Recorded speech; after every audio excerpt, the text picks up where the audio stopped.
Nakamotorsiklo ang dalawang lalaking ito nang dumating sa isang resort sa 13 Martires, Cavite madaling araw noong August 5. Pagpasok sa establishmento, nag-asta silang parang customer. Pero ilang sandali ay nag-declare ito ng hold up.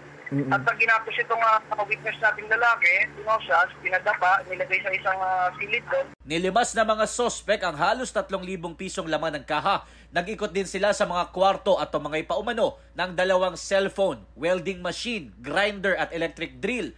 Pero di pa nakontento ang mga sospek. Itong isang karera nating babae, pero saan siya pinasok sa isang yung kitchen area. Doon ay pinagsamantalahan, pero saan natin ginahasa ng dalawa nating suspect. Kasunod niyan, tumakas sa mga sospek bitbit ang kanilang mga ninakaw. Nang maisumbong sa mga pulis ang krimen, agad silang nagsagawa ng backtracking.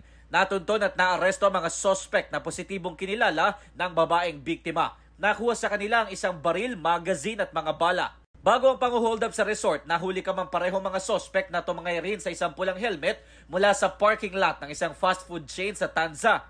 Nakapiit na sila at nasampahan na ng kasong robbery with rape at illegal possession of firearms. Tumanggi silang magbigay ng pahayag.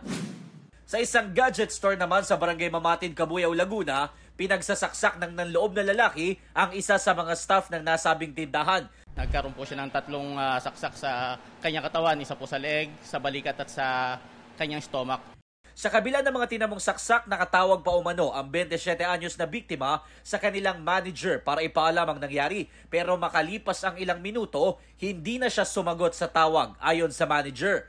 Doon na nagtungo sa tindahan ng kanyang mga katrabaho at nadat nang nakahandusay ang babae. Isinugod siya sa ospital pero hindi na umabot ng buhay. Ayon sa mga pulis, magbubukas pa lang ang tindahan nang sumalisi ang salarin.